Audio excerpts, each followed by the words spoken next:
Good afternoon, everyone. Welcome to another webinar. We'll get started in about 2 minutes, so feel free to get comfortable and ready for a lively conversation. We'll get started at 1:03.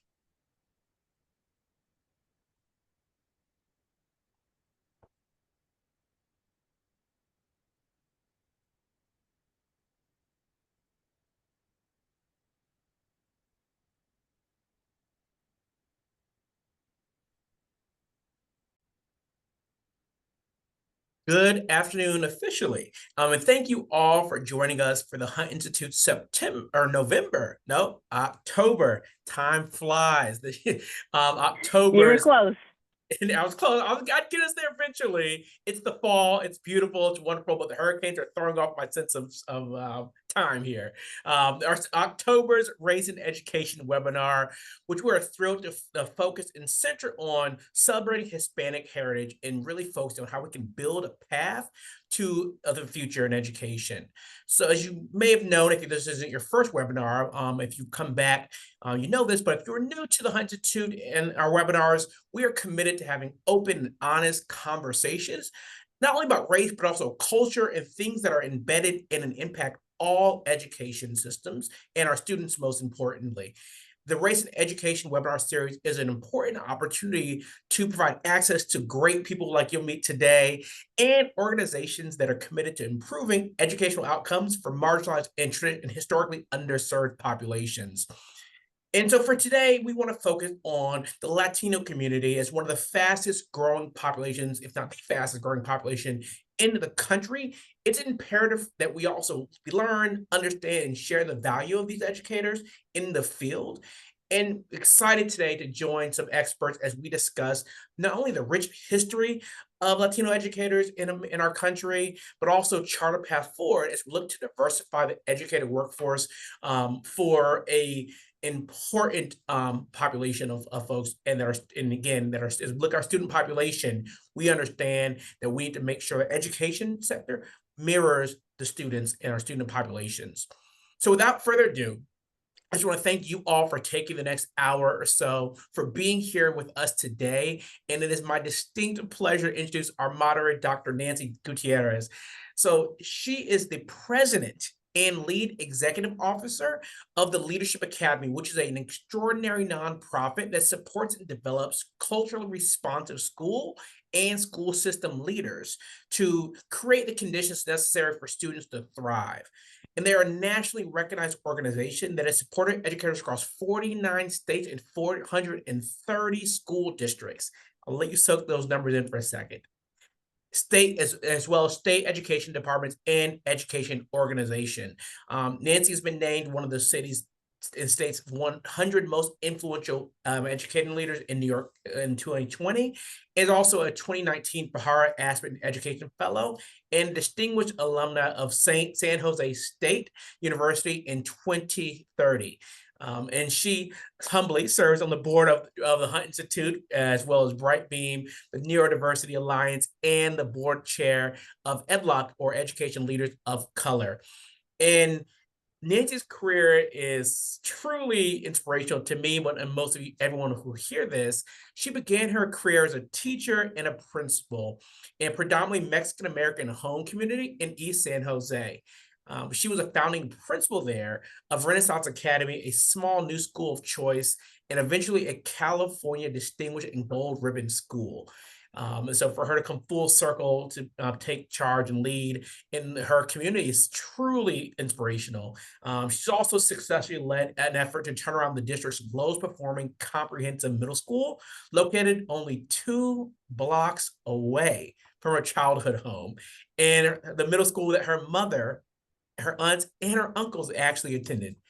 In addition, Nancy's experience as a former school teacher, principal, district leader, and her current work as a nonprofit executive helps lay the foundation for her leadership values, perspective, and decisions.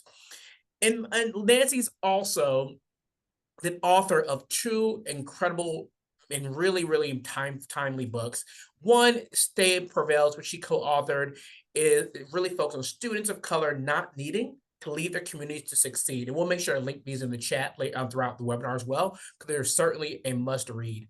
The Stay and Prevail is a revolutionary guide to disrupting harmful mindsets and practices in our schools to ensure that students can thrive in their home communities. And she's also most recently the co-author of Coaching Education Leaders, which is a culturally responsive approach to transforming schools and system, which covers the Leadership Academy's groundbreaking facilitative competency-based approach to coaching, which really helps educators to learn new techniques and to spark meaningful and lasting change. And with that, I'll turn over to Dr. Gutierrez to take us away for this incredible session today. Well, thank you so much, Jarvis, and thank you. I am super honored to be here with such a distinguished panel.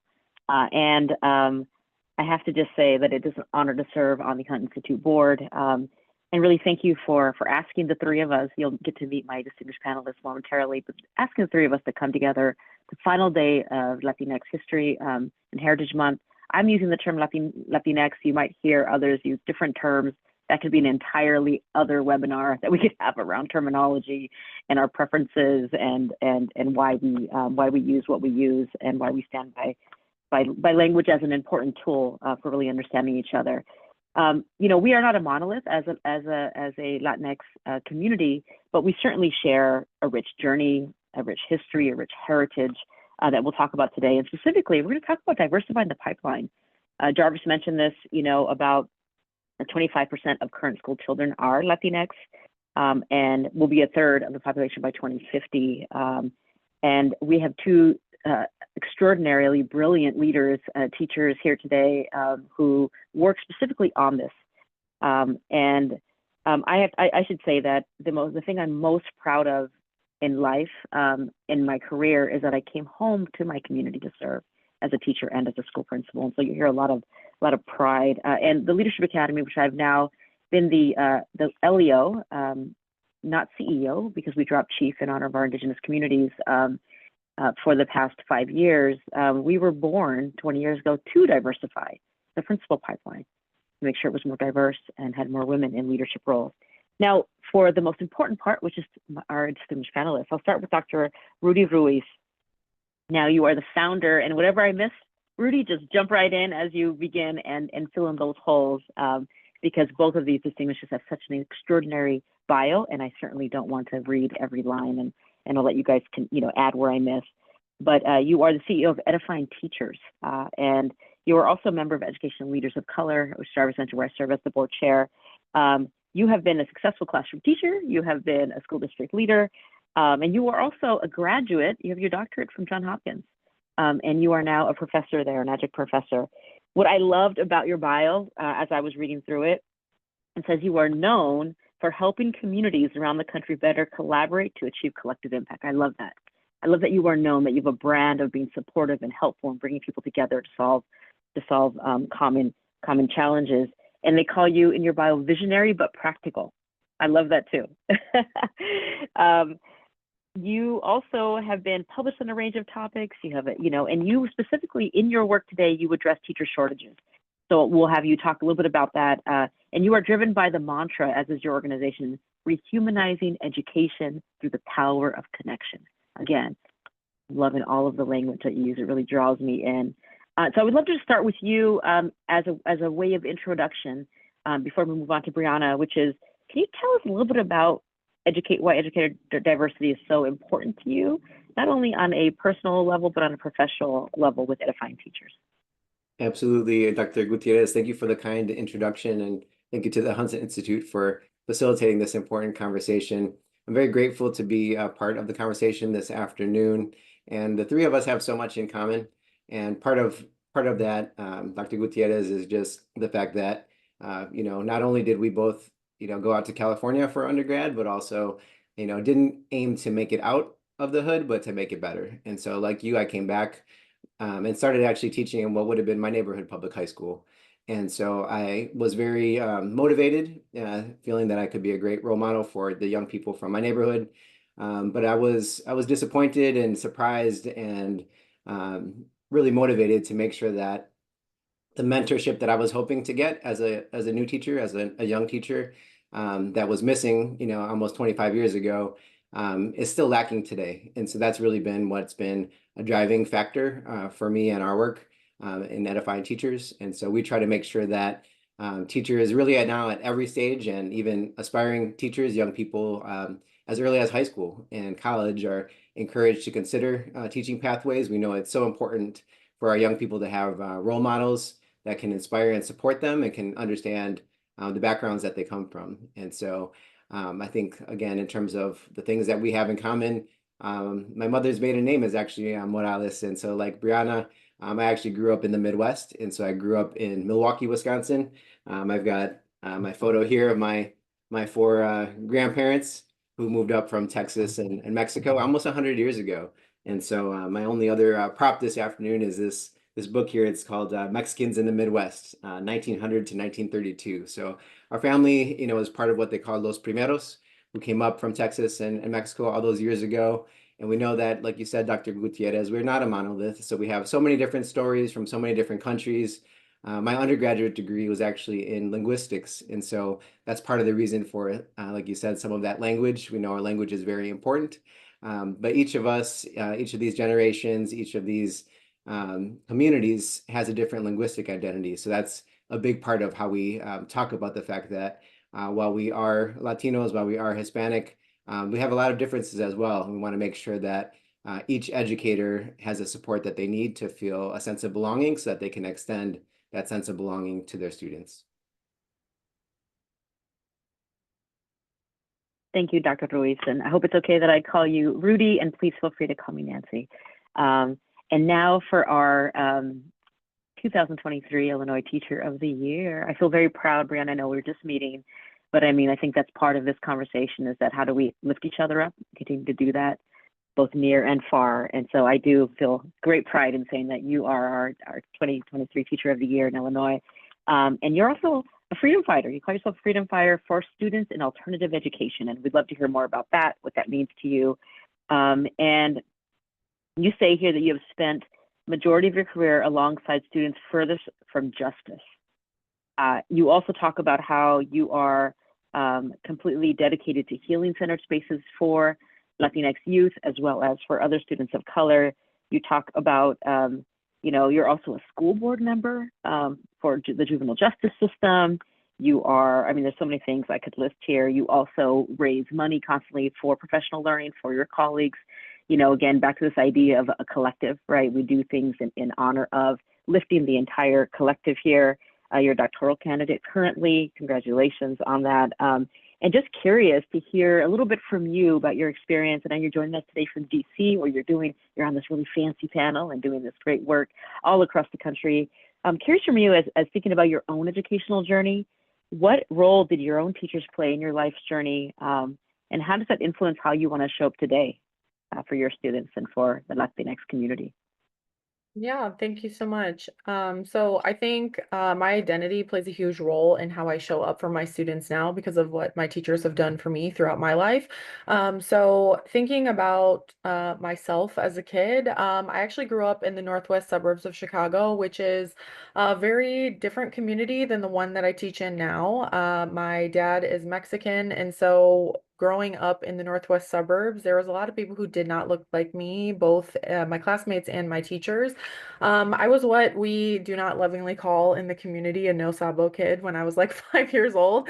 And I say that jokingly. And it wasn't that I just didn't know Spanish. I actually came into school not really having full control of English or Spanish because I was being raised by my grandmother, who primarily only ever spoke Spanish to me. And then when I would be with my mom, she never wanted me to speak Spanish at all. And so kind of like living in the both and of my identity growing up, I didn't really ever feel like there was a place for me. And I think as young kids, we want to know who we are and we want to be someone so bad, just for someone to see us for who we are, and also accept that, they're going to have the faith in us to become who they know we can be later on in life. And so for so many of my teachers growing up, I think that was really confusing for them. Early on, I was identified as possibly having, a reading disability. disability. And it wasn't that I couldn't speak or understand what they were saying. It was I couldn't understand the language they were using to talk to me. And so all it took was just one teacher during that time in my early elementary years to be able to catch me before I slipped through that crack. And I think that that same dedication of that teacher now lives in me with all of my students, right? Because it's not just kids like little Bree who deserve a quality educational experience by someone who takes the time to see them for who they are and take them to where we know they can be. It's for all of our students. We'll never be in front of a young person who doesn't deserve that. And so I actually work with students just like little Bree now in my experience as a teacher. I work with kids who are at the margins of the margins and need the most support. I'm a career educator in alternative settings. So I primarily work with students who have been expelled from their home schools and feel just like that little girl all those years ago, in many ways that she was cast aside and that a lot of people didn't really pay attention to her. And so finding ways to elevate them, their voices, and show them that they are seen and that they do belong is central to my life's work as an educator. Thank you, Brianna. And I love imagining little Bree watching our teacher of the year here and just feeling great pride and knowing that that was her journey. And I think that is the conversation, right? Is that we want to create that space for so many little Brees and so many little, what did they call you when you were younger, Dr. Ruiz? Rudito, what was your nickname? There has to be some ito after it. No, it was Rudy, and it's funny because my grandmother insisted that my father's name be Rudy, and people would always say it must be Rudolfo or Rudolph, and no, it was Rudy. So that it came through. Thank you. So this is, I mean, really honored again to have both of you here to join us for this conversation. And this is a significant year, 2024, right? We're talking about, this is the 70th anniversary of Brown versus Board. And we're going to go a little bit into some of the background as to why Brown versus Board was successful. And it has to do with our community, the Latinx community in California. But in 2024, let's go back to this year being significant. There's been a lot of growth, right? The Latinx community grew by 20%. The formerly AAPI, now AANHPI to include Native Hawaiian, community has grown by 29%, and our Black community has grown by almost 9%, just in 2024. And so, when we think a little bit back to a significant case, we think about Gonzalo Mendez, right, and Mendez versus Westminster back in 1946-47. This challenged the idea of schools for Mexicans back in California. People always think of California like, we've always had it together because I'm a native Californian, and no, we haven't, right? There's been a lot of change, a lot of shifts, a lot of harm that has been caused, and one specific one was when Gonzalo Mendez's sister took her own son and his kids. It's when the Tia's taking the kids to enroll them in school. And she gets there, they enroll her kid, who had all the light features, and they do not enroll his kids. And instead, they recommended these schools for Mexicans as they had them. And this was a big court case, and in fact, set the precedent for Brown versus Board of Education. And Gonzalo's daughter, Sylvia, recently we saw receive the Presidential Medal of Freedom. And she carries on a legacy that her father really fought and taught us. One thing I really love about this family is that they came together to do something that would help the entire community, not just like my kid needs to get into school, period. They actually led a class action lawsuit to make sure this wasn't going to happen to any other Mexican American kid in Orange County in the Los Angeles area. And I really respect that and admire that. And in fact, their case was so influential that Thurgood Marshall would quote it, right, in some of the argument and the arguments during the U.S. Supreme Court case, Brown versus Board, 8 years later. So this is a really big year. There was a lot of precedent that was set with Latinx legacy that we actually don't talk about as much, right, as we talk about Brown versus Board of Education. And it was interesting too, Brianna, sorry, I'm like getting real chummy now, like we're homies, calling you by your nickname, but you talked about how you said you were almost identified for special education, right? Because, as you were entering school, and that's actually what's happening too in Los Angeles. And that's partly why in Orange County they were separating, because if you spoke Spanish, you were considered to be a child with special needs, right? And now we know that what a wealth of knowledge and learning and amazing richness of knowledge that you can bring when you do speak multiple languages. here in school. And so just as we think about that rich legacy of our community in education, what is something that you would like to share? And Brianna, we can start with you, but how has our history in schools, or even your families, you talked a little bit about it already, about, being a no salvo kid and kind of the experiences your parents had and your grandma, how has being a Latina in education that impacted your journey? Yeah, I think that this landmark case really underscores for all of us, right? Like this inherent dignity for all of our students that they're born with and that no one can take away. And I think that as educators, working formally or informally with students or people who are becoming teachers, we have to strive to ensure that that's a reality for our students everywhere. Because while students who speak another language or might be of a different racial or ethnic background, they may not be special needs. Our students do have special needs in that they deserve to have spaces within a united school where they can be free to be their authentic selves, where they can share their lived experiences amongst others who look like them and have experienced similar things, but also things that are different, right? So that they can perspective share and help their worldviews to become more complete. And in my experience, that's looked like affinity groups for teachers or affinity groups for students, spaces where people can come together, where they look similar, and they can talk about things that have happened in their life, things that are currently happening in the space, and problem solve those things together toward a new path. And that's really how we can center equity and make sure that it's a reality for all of our students. In the state of Illinois, in recent years, Illinois actually allocated $2 million to fund affinity group initiative for teachers of color across the state. And in that experience of myself leading affinity groups for other teachers of color, I felt a sense of belonging that I had not felt in the past 8 years as a teacher. And it reaffirmed for me this sense of belonging that we need to try as much as we can, however we can, provide for all of our students.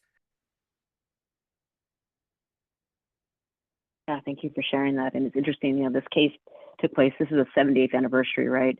But we're just saying, like, we deserve to be, together, and we deserve the same levels of inclusiveness, right? And for a lot of these things that you're talking about, we're experiencing, a lot of remnants, and it's still kind of that harm still lives through in our schools. I love that you say we should all, have dignity within our schools as we go to learn and engage. And let's stay there for a second around. 8% of our teachers are Latino. 9% of our principals are Latino. Rudy, Edified Teachers work specifically on diversifying the educator workforce. Talk to us a little bit about what that means at the teacher level, what that means at the leadership level, as it pertains to recruitment and retention of our Latinx community. Yes, glad to do that. And again, we'll draw on my own personal experiences. So as you've mentioned, I've continued my education throughout my life, really. But throughout that time, I didn't have a single Latino teacher. So given the statistics, it's not too surprising. Again, currently 28% of our students identify as Latino, but only 9% of teachers, and just 2% of those are Latino male teachers. And so a lot of our work is linking arms with folks like Curtis Valentine, who leads Real Men Teach, and many other affinity group efforts. And the one exception that I have in my whole career is that as an undergrad studying linguistics, I was blessed to be taught and mentored a bit by Guadalupe Valdez, who was really a forerunner and a leader in demonstrating that bilingualism, as Secretary Cardona puts it, is a superpower. And so much over the years had looked at bilingualism as some kind of deficit. And we know it's really important to have that asset-based framing to realize the rich value that we bring with our additional languages of our multilingual learners. So a lot of the work that we do is making sure that folks are using the data to understand, what does our student body look like? What does our educator workforce look like? And what are some steps that we can take to encourage, again, our young people to be represented in the educator workforce? And so we know that in a lot of places, there may not be a single Latino teacher in the building or even the district. And so these recruitment efforts are important. We're helping launch some new recruitment efforts, even here in Maryland, as well as in South Dakota, through some new work supported by the Department of Labor. But we know that if a Latino teacher is going to be the first and only in their building, that's going to be a heavy lift on them, because they're going to have A lot of folks looking to them, maybe because they speak Spanish if they do, maybe because they can relate to their families because they will. And that's an extra burden. And some folks call that an additional, an invisible tax. And so we want to give back to our communities, but that can be very, very wearisome. And that can be an extra burden. And so we need to think about how can we look out for and support these teachers and educators and make sure that we're increasing their sense of belonging in the field, even if not in the building immediately. Thank you, Rudy. And I'm curious, this is a follow-up question to that. You know, you said 2%, right, of our Latinx teachers are Latino men. You were a classroom teacher. What drew you in? What was it that, because you work, because we always work on recruiting. A lot of people work on the retention. Yeah. I know your organization does that. Yeah, thanks so much. So there's a nonprofit that I think you're probably closely linked with, Educators for Excellence, also based in New York and working nationally. So they've done a really great job of elevating the voices of teachers of color. They showed in a recent national survey that the difference of what's going to bring and keep teachers in the profession when it comes to teachers of color is not just the fact that teachers deserve a higher salary, but really is actually making sure that they have not only more professional development and support, but also more mentorship to make sure that they can know how to navigate education careers. And what's really pulling us in is the opportunity to give back, as Bree put it, to the little Brees, but also to the to the little Rudies as well. And so making sure that we are helping pull up our community. That's a real driver to what has pulled us into the classroom and into the schoolhouse, and wanting to make sure that we are empowering our communities, because our community does value education so much.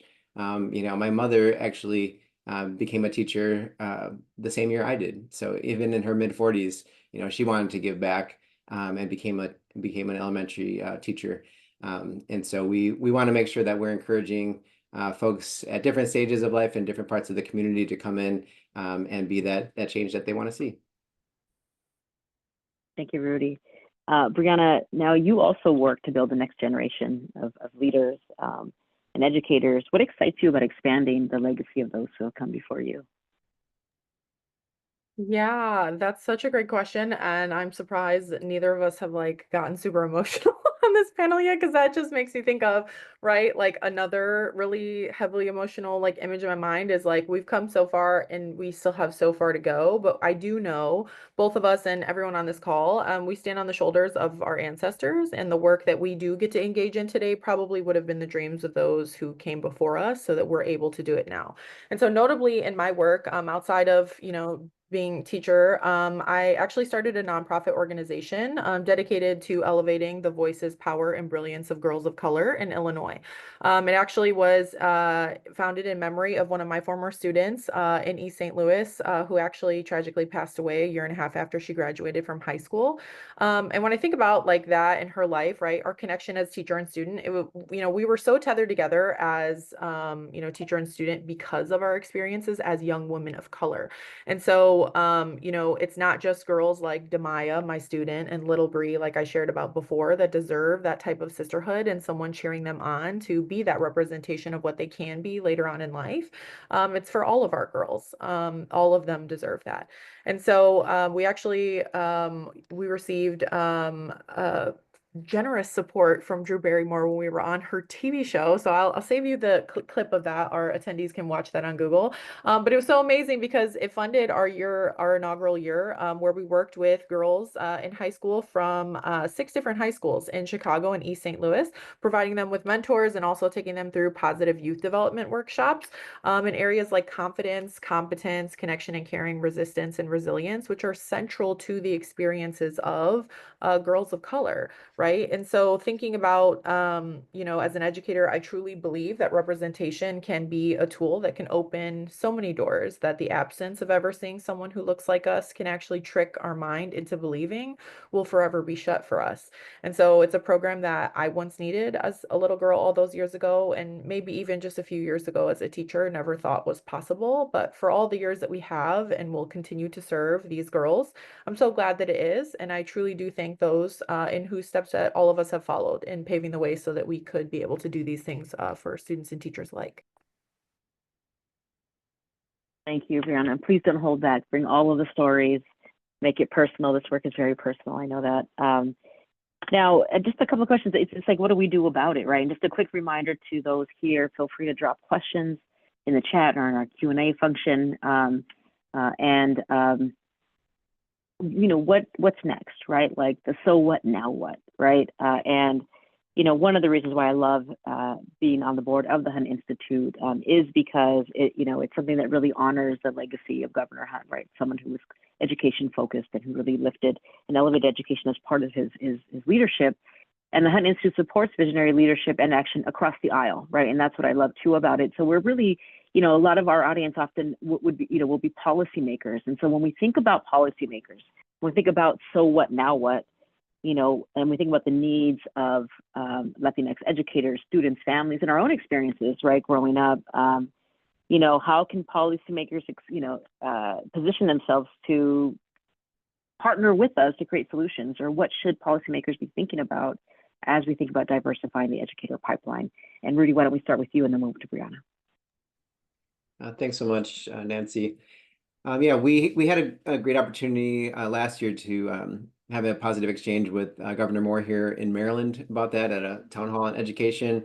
And we're just about the fact that it's important to be creative in terms of policy making, and the fact that we have a lot of overlooked assets in our communities, which include, again, folks who perhaps had an education background in their home country, folks, again, who could be career changers. Perhaps it's out of school time providers who are supporting an after school program, who maybe don't have a bachelor's degree yet, and also just access to support with achieving licensure. And so just being more thoughtful about how to be inclusive, how to not overlook our communities as the very solutions that we're looking for. And so we believe that there are a lot of opportunities to really empower our communities in new and creative ways that is relatively low-hanging fruit. And again, we're excited to be beginning that as early as high school with some work that we're doing in partnership with the Educators Rising program from PDK. And so we believe that this work is and should be multi-generational, and that there are a lot of opportunities, again, like you alluded to earlier, for us to achieve collective impact by working together more collaboratively.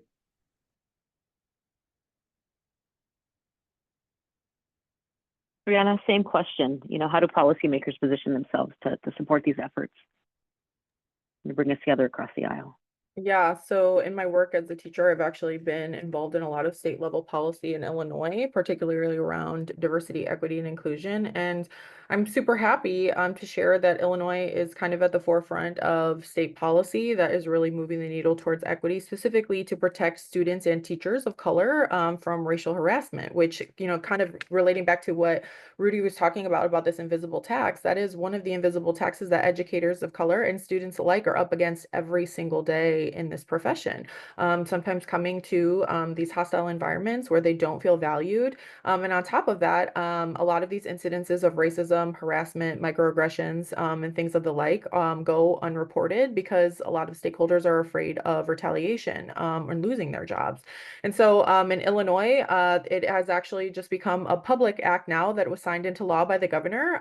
It began some years ago, 3 years ago, actually, as Senate Bill 90, which is also known as the Racism Free Schools Act in Illinois now, which requires all schools to have distinct policy and reporting mechanisms to recognize and report incidents of racism and harassment, and using accessible age-appropriate language so that students and their families can understand what their rights are as well, and training for teachers every single year on how these things affect students and what to do about it, as well as for teachers.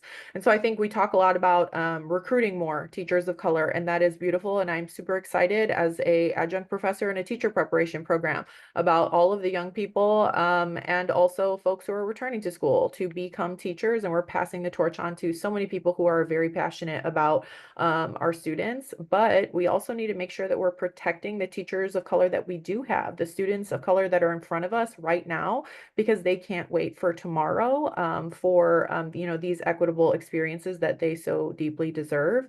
And so I really encourage other states and people involved in policy to really think about what are those legislations that can be made in your state or in your local area to protect students and teachers that we have, so that when we're welcoming more into the fold, we're not losing the ones that are already there. Thank you, Brianna. And when I think about policymakers too, also think locally, like school boards, right? And we have almost 15,000, 14,000 school districts across the country, and we have, for the most part, except for places like New York City or other, bigger cities that have mayoral control, they are governed by a school board that create policy. And one of the policies I've respected very much, and it connects to the first book I wrote, Stay and Prevail, is around how we create policies to allow for those who live in the community to give back to the community in very easy and accessible ways, right? And I know some school districts that have programs for high schoolers and can, like Rudy, you talked about, just like how do we break down some of those barriers, and how do we think creatively about what it means to get a teacher credential, and how do we give folks access and training and make those connections. Just something I know that I really care a lot about. Now, speaking of barriers, and Brianna, you talked a little bit about barriers too, the invisible tax, Rudy also talked about that, and about some of the harm and the racism that occurs too for both teachers and students. What other barriers might need to be broken down or busted as we continue to try to diversify the pipeline? And then I'm going to move to some of the audience questions. Yeah, I think we hear oftentimes when we're talking about language, I talked about my own language acquisition and how muddy that was for me as a child. But I also think growing older, the stigma continues in the media, in so many circles that we're in about students maybe or students or their families speaking half languages or their language being incomplete. And so this idea, we hear it all the time, right, in our community, that being bilingual is a superpower.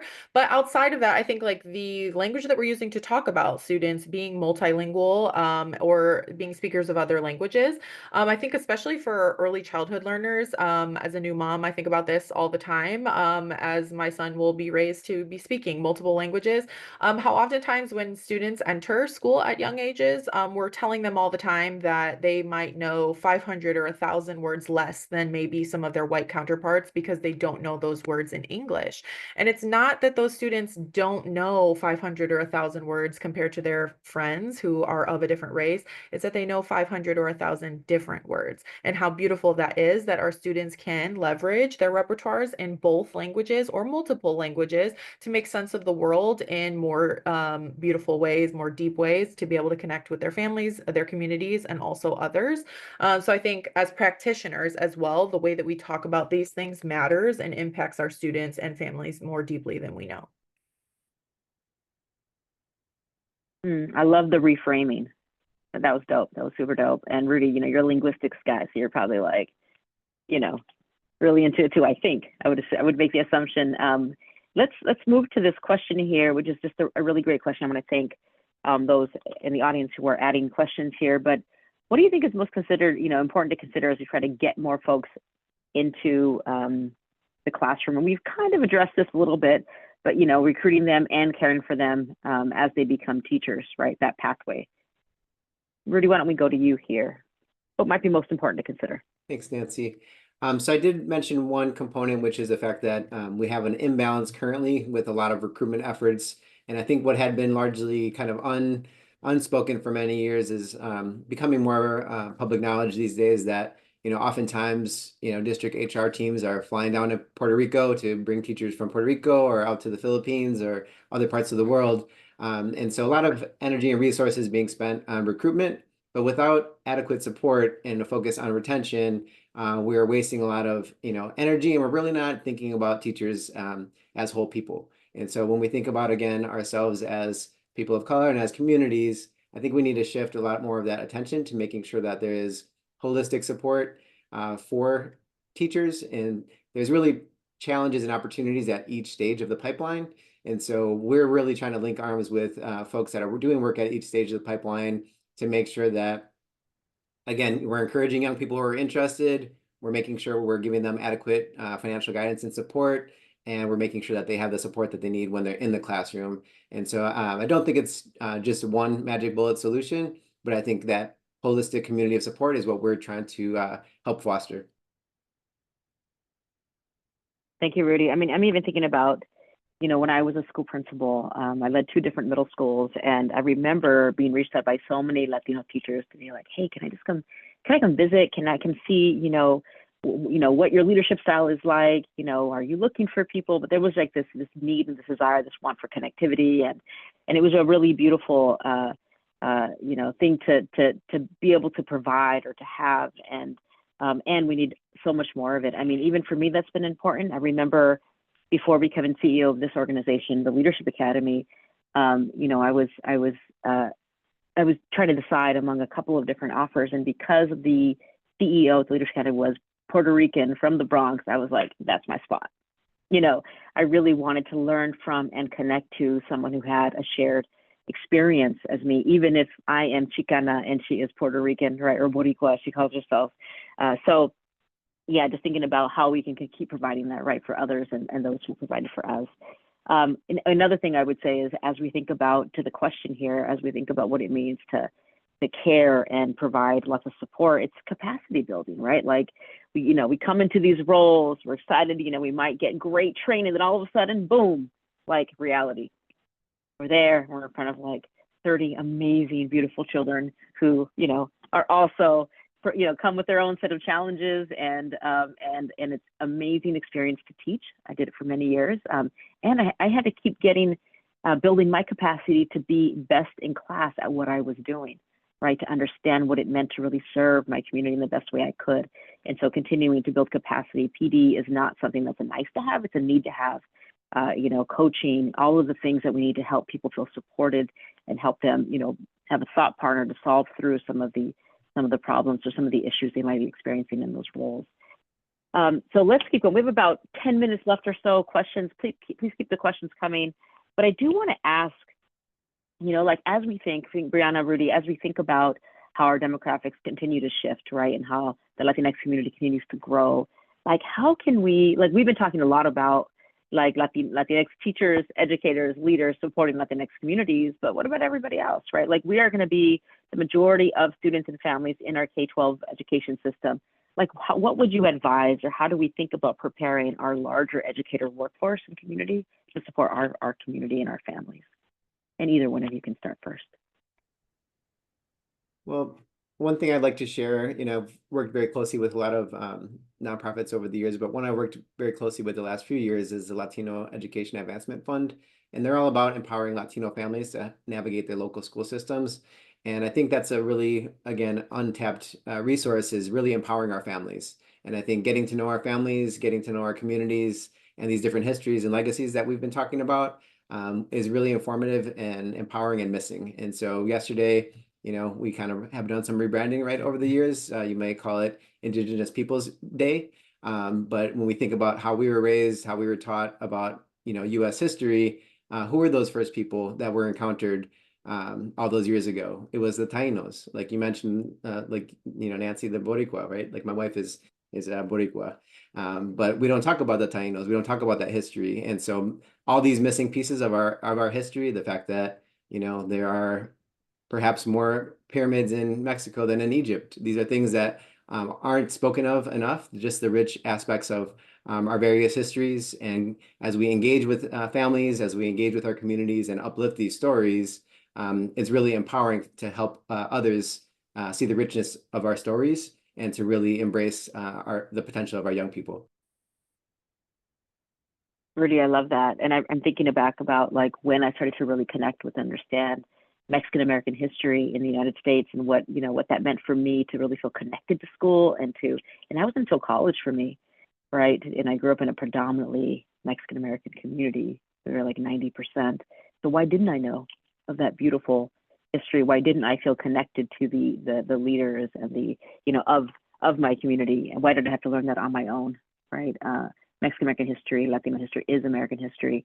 Brianna, same question, as we continue to grow as a community, how can folks best support us in being successful as a student, but specifically as an educator?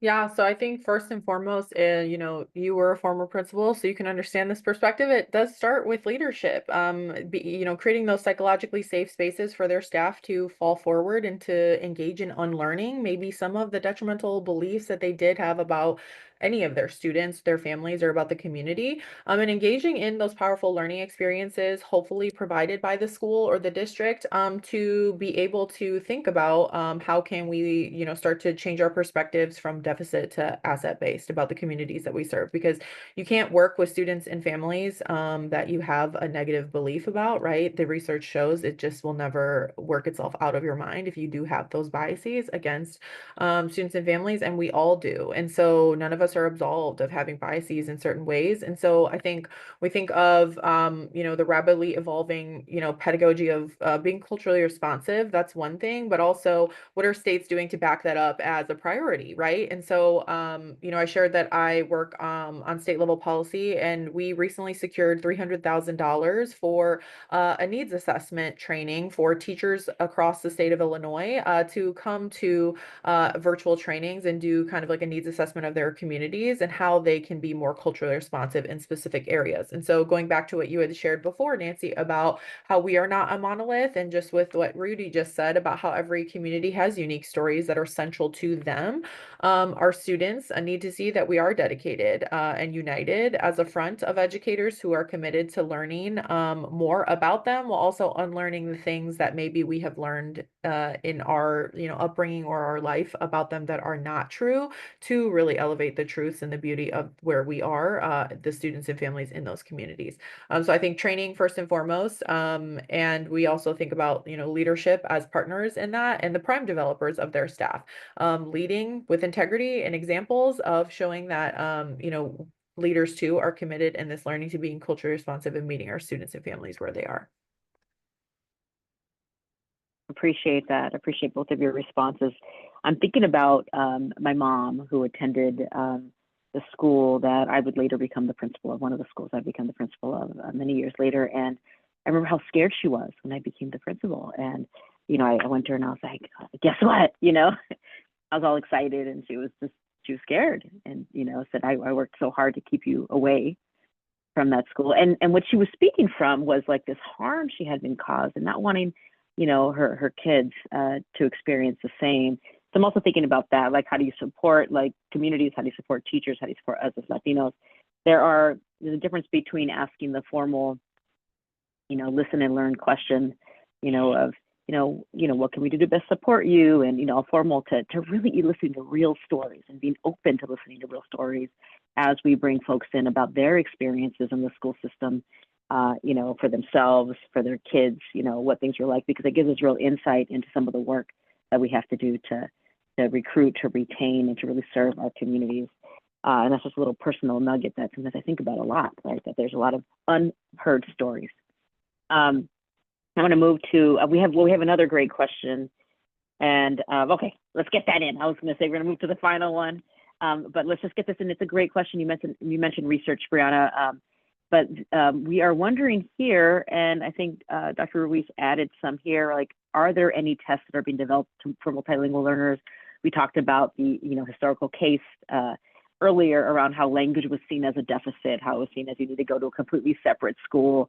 You talked a little bit, Brianna, about your own experiences and your family around language. And the question is really around, are there any insights on tests that are being developed for multilingual students? Is there anything that shows that it is more of a value add than has been previously seen?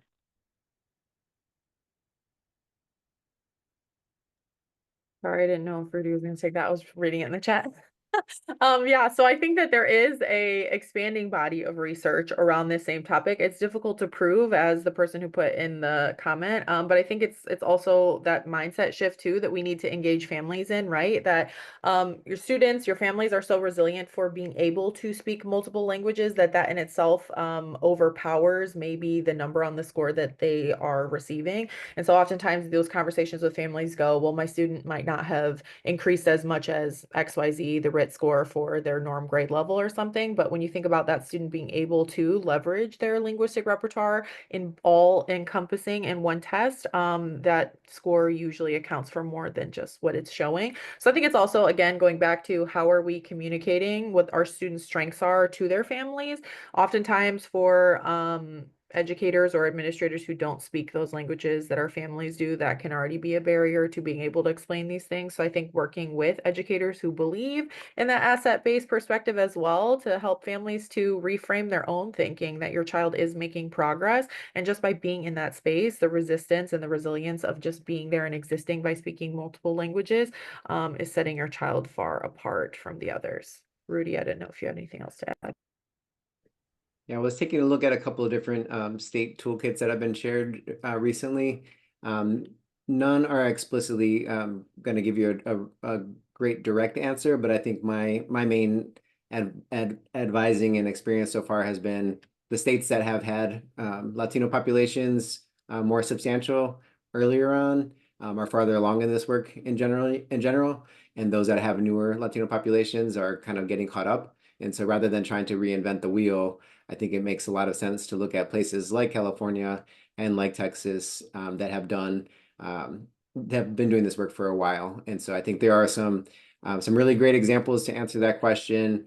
Really different multiple measures that can be used to demonstrate the giftedness of our multilingual learners in different ways. And so a number of good resources I think can be shared, probably also post webinar, to be a follow-up to the great question. Thank you both. You know, it's making me think, the question and your responses are making me think a lot about the beliefs versus practices debate, you know, which comes first.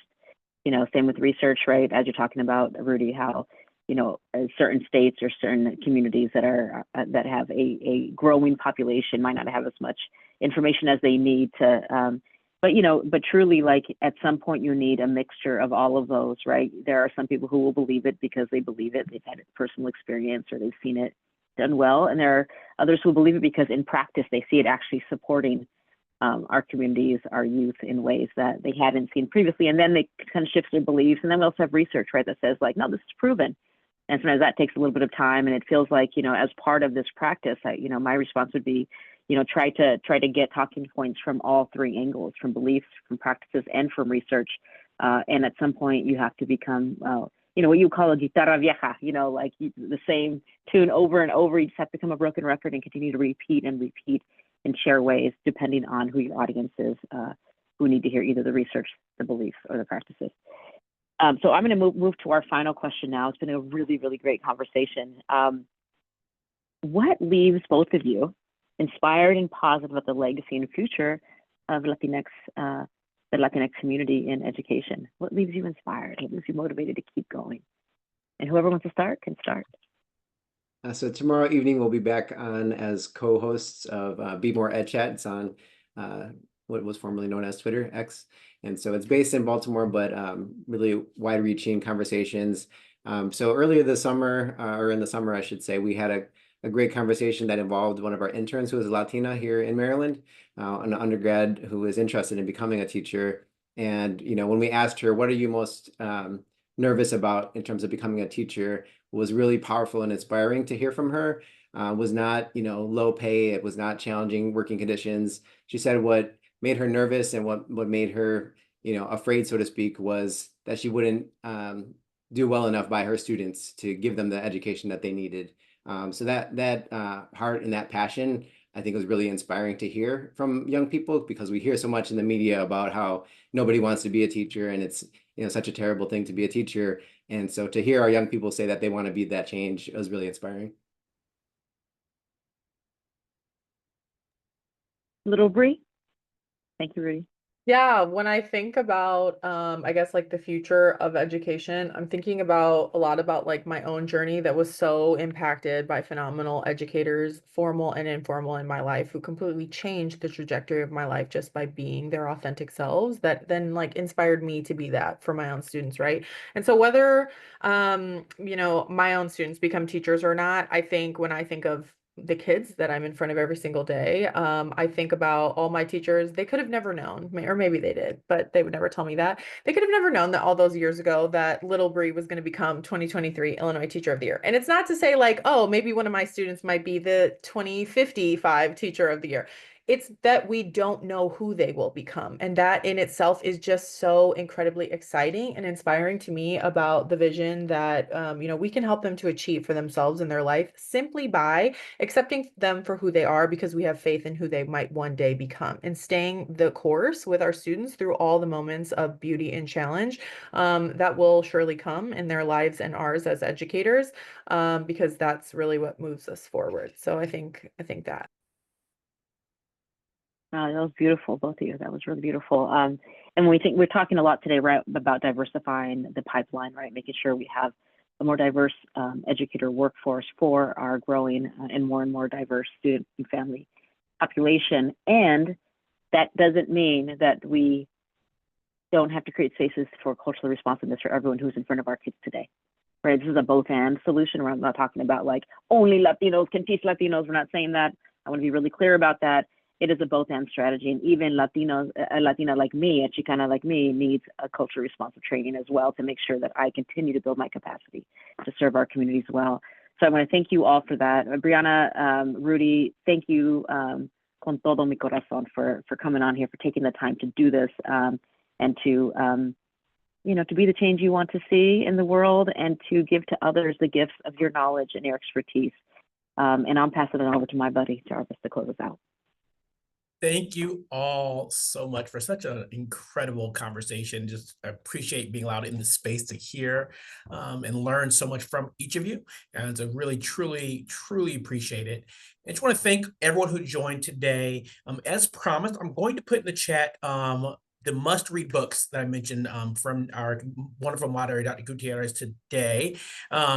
This is the first one, The Stay and Prevail, which is an incredible book, especially if you're interested in the stories like Rudy and Nancy shared about being in the communities to make them better and return and staying in the communities. That's a great read for that. And the second book, which we'll actually be featuring a webinar on in December, is linked here. So if you want to be really prepared for the December webinar, read that second book there around coaching educator leaders, around like cultural responses that Brianna was talking about as well. So again, both books are really connected to the work that we talked about today. And with that, again, I want to thank each and every one of you. We have 2 webinars coming up over the next couple of months. Like I mentioned, the one in this early December will feature the second book that we linked in the chat there around cultural responsive leaders and really making that a great conversation there. And then the next one, which will be in November, is going to be focused on tribal colleges and universities as we think about another understated, I would say, in our media conversation. We need to have more and uplift those conversations as well. So excited to do that, have that conversation as well. So be on the lookout not only for those webinars, but also the resources that we talked about today in a key takeaways document, as well as a link to the recording for anyone of your colleagues who you thought might, or your friends or family members who might gain a lot from this conversation. And with that, again, thank you all so much for your time. Thank you to our 3 extraordinary speakers today. And we look forward to reconvening sometime in the future as one unit or multiple units. We need to bring this conversation to in-person space. So coming to California, hopefully soon near you. Bree will fly you over. All right. Have a wonderful afternoon, everyone. All right. Thanks, everyone. Thank you.